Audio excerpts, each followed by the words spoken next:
उत्तर प्रदेश के मैनपुरी में रात के 2 बजे हैं। घना अंधेरा, एक सुनसान रेलवे क्रॉसिंग और वर्दी पहने पुलिसकर्मी एक गेटमैन के माथे पर पिस्तौल ताने हुए हैं। ये कोई एक्शन फिल्म का सीन नहीं है, बल्कि एक असल घटना है जिसका वीडियो देखकर मतलब किसी का भी दिल दहल जाए। और ये वीडियो सिर्फ एक पल की हिंसा नहीं दिखाता, बल्कि एक बहुत गहरी और परेशान करने वाली कहानी की परतें खोलता है। बिल्कुल। आज हम इसी कहानी की तह तक जाएंगे।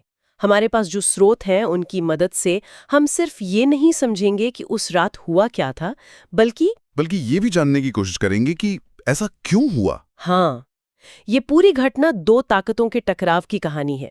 एक तरफ है नियम और जिम्मेदारी और दूसरी तरफ है वर्दी का रौब। और ये टकराव सिर्फ उस रेलवे फाटक पर नहीं हुआ, ये हमारे सिस्टम के अंदर चल रहे एक बड़े टकराव की, कह सकते हैं, एक छोटी सी झलक है। जब रक्षा करने वालों का व्यवहार ही ऐसा हो तो सवाल उठना तो लाजमी है।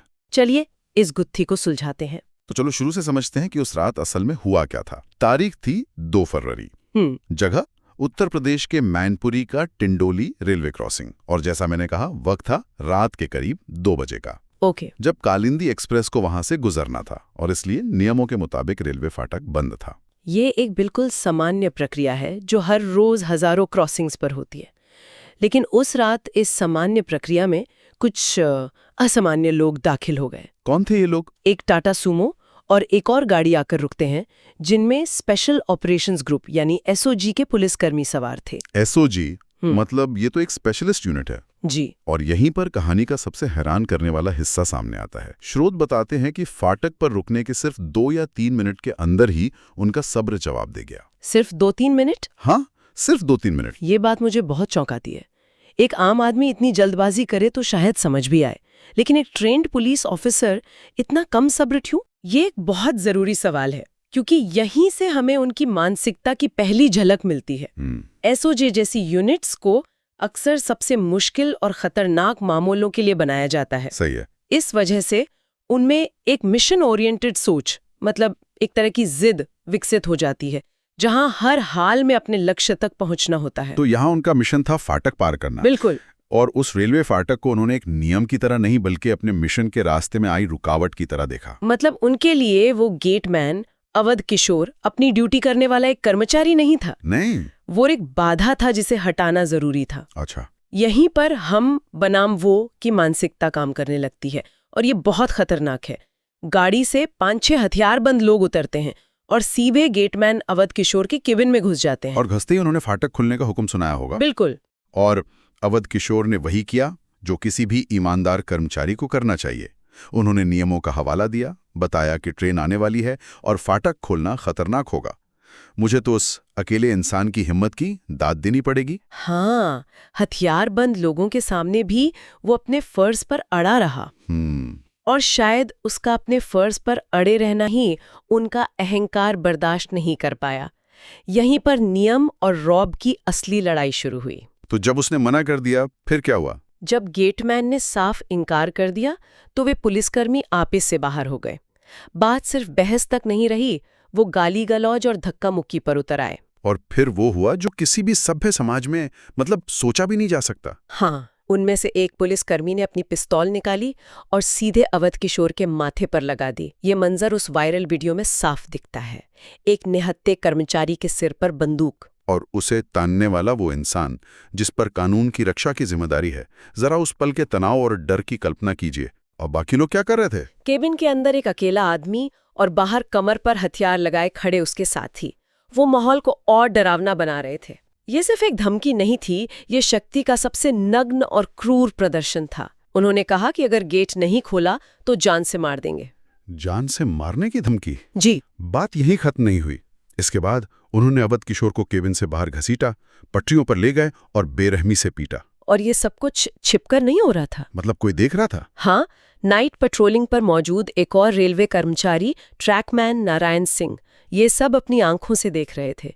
उनकी मौजूदगी इस बात को और पुख्ता करती है कि ये कोई सुनी सुनाई कहानी नहीं, बल्कि एक चश्मदीद गवाह के सामने हुई बर्बरता है। उस चश्मदीद का होना बहुत जरूरी है। बहुत। वो इस बात का सबूत है कि ये गेटमैन की मनगढ़ंत कहानी नहीं है। एक इंसान को इस तरह पीटने के बाद क्या उन्हें उस ट्रेन की भी परवाह थी जो आने वाली थी? उस ट्रेन का क्या हुआ? सैकड़ों लोग उसमें सफर कर रहे थे। यहीं पर यह मामला एक व्यक्तिगत हमले से बढ़कर एक बड़ी सार्वजनिक सुरक्षा की चूक बन जाता है। कैसे? इस पूरे हंगामे और मारपीट की वजह से गेटमैन सिग्नल ही नहीं दे पाया।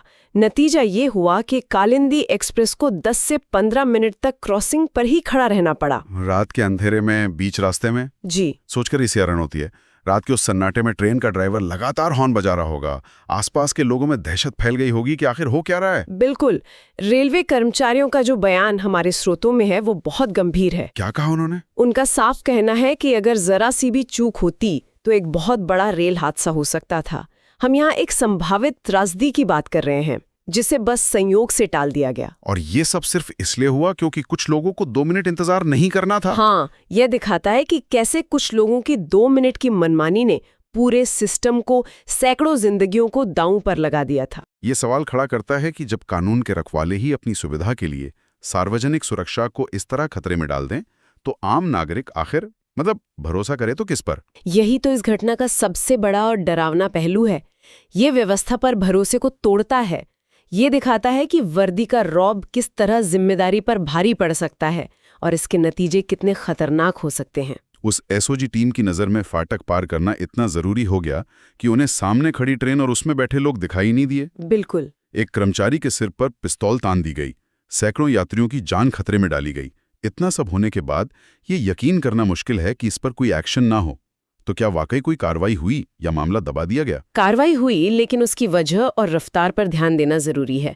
ये घटना 2 फरवरी की है, पर इस पर असली एक्शन तब शुरू हुआ जब कुछ दिनों बाद इसका वीडियो वायरल हो गया। हाँ, सोशल मीडिया पर आग की तरह फैल गया। तो फिर से वही कहानी, जब तक बात जनता तक नहीं पहुंचती, जब तक वीडियो वायरल नहीं होता, तब तक सिस्टम जागता नहीं है। बिल्कुल। क्या बिना इस वीडियो के ये मामला इतना तूल पकड़ता?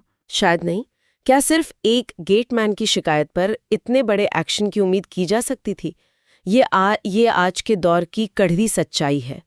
वीडियो ने इस मामले को सबकी नजरों में ला दिया और अधिकारियों पर कार्रवाई करने का दबाव बनाया। ये अच्छा है कि दबाव काम आया, लेकिन ये उन अनगिनत मामलों के बारे में एक असहज सवाल भी खड़ा करता है जो कभी कैमरे में कैद ही नहीं हो पाते। बिल्कुल। खैर, वीडियो वायरल होने के बाद गेटमैन की औपचारिक शिकायत पर मैनपुरी के एसपी गणेश प्रसाद शाह ने तुरंत एक्शन लिया। और एक्शन क्या लिया गया? क्या हुआ उन पुलिसकर्मियों का? एसओजी टीम के प्रभारी जितेंद्र चंदेल, आरक्षी मोहन प्रदीप सोलंकी और उप निरीक्षक महेंद्र प्रताप को तुरंत सस्पेंड कर दिया गया। सस्पेंड? हाँ, निलंबन पहला और जरूरी कदम होता है। ये एक संदेश देता है कि ऐसे व्यवहार को बर्दाश्त नहीं किया जाएगा। और बाकी लोगों का क्या हुआ? पूरी टीम थी वहां। आरक्षी आजाद समेत 4 अन्य पुलिसकर्मियों को लाइन हाजिर किया गया है। एसपी ने भरोसा दिलाया है कि जांच जारी है और जो भी दोषी पाए जाएंगे उनके खिलाफ और भी कठोर कार्रवाई होगी। यहाँ जांच जारी है वाली बात पर गौर करना होगा।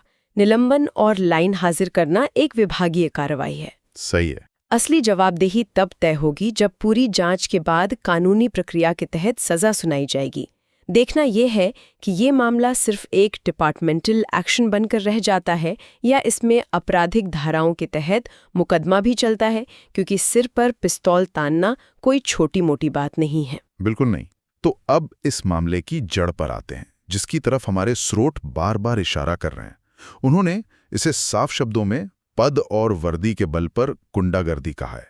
ये बहुत भारी शब्द है। ये शक्ति के नशे का, अपने अधिकार के अहंकार का एक सोचा समझा प्रदर्शन है। एक तरह की मानसिकता। हाँ, ये उस मानसिकता को दिखाता है जहां वर्दी पहनकर इंसान खुद को कानून से, नियमों से और जवाबदेही से ऊपर समझने लगता है। स्रोत में एक बहुत बड़ी विडंबना की ओर भी इशारा किया गया है। कौन सी? कि जिन पुलिसकर्मियों का काम रेलवे फाटक पर जल्दबाजी करने वाले आम लोगों को रोकना और समझाना होता है, वे खुद ही गेट ना खुलने पर सबसे बड़े नियम तोड़ने वाले बन गए। ये तो अपनी भूमिका से एकदम उलट जाना हुआ। बिल्कुल। रक्षक ही भक्षक बन गए। पुलिस का काम नियमों का पालन करवाना है, न कि उन्हें अपनी सुविधा के लिए तोड़ना। जब वे खुद ही ऐसा करने लगे तो वे किस नैतिक अधिकार से किसी और को नियम पालन करने के लिए कह सकते हैं? सही बात है। ये पूरे पुलिस बल की छवि पर एक धब्बा है। इसी से जुड़ा एक बहुत तीखा और सीधा सवाल हमारे स्रोत पूछते हैं। क्या यूपी पुलिस को बंदूक इसीलिए मिली है कि जब मन करे किसी के भी सिर पर तान दी जाए, किसी को भी जान से मारने की धमकी दे दी जाए? ये सवाल इस पूरी घटना के दिल में चुभता है। ये सिर्फ कुछ पुलिसकर्मियों की गलती का मामला नहीं है। ये उस संस्कृति पर भी सवाल उठाता है जहां बल प्रयोग को संवाद, धैर्य या नियम पालन का विकल्प मान लिया जाता है, जहां हथियार जिम्मेदारी नहीं, रौब जमाने का प्रतीक बन जाता है। बिल्कुल, ये उस सोच को उजागर करता है। तो कुल मिलाकर देखें तो मैनपुरी की उस रात की कहानी कई परतों में हमारे सामने खुलती है। यह सत्ता के घोर दुरुपयोग का एक स्पष्ट उदाहरण है। यह एक बड़ी सार्वजनिक सुरक्षा चूक की कहानी है जिसे बस किस्मत से टाला जा सका। और यह भी दिखाता है कि आज के डिजिटल युग में कैसे सोशल मीडिया का दबाव ही अक्सर जवाबदेही तय करने का एक जरिया बन गया है। एकदम सही कहा। ये घटना एक केस स्टडी की तरह है कि कैसे शक्ति का गलत इस्तेमाल विनाशकारी हो सकता है। एक तरफ एक आम कर्मचारी है जो अपनी जान जोखिम में डालकर भी नियमों पर अड़ा रहा है, और दूसरी तरफ वर्दी पहने वो लोग हैं जिन्होंने नियमों को अपनी पिस्तौल की नोक पर रखने की कोशिश की। बिल्कुल। इस पूरी चर्चा से जो तस्वीर उभरती है वो काफी चिंताजनक है। ये सिर्फ कुछ लोगों के व्यवहार की बात नहीं है, ये उससे कहीं ज्यादा गहरा है। इस पूरी चर्चा को समाप्त करने के लिए एक विचार के साथ छोड़ जाते हैं। जैसा कि स्रोत मांग रहे हैं, इन पुलिसकर्मियों पर सख्त कार्रवाई होनी ही चाहिए और सरकार को उन्हें उनकी ड्यूटी याद दिलानी चाहिए। हाँ, ये जरूरी है, लेकिन ये सिर्फ लक्षण का इलाज है, बीमारी का नहीं। असली सवाल ये है, आखिर वो कौन सी व्यवस्था या संस्कृति है जो पुलिसकर्मियों को ये महसूस कराती है कि वो बिना किसी डर के, बिना किसी परिणाम की परवाह किए ऐसा कर सकते हैं।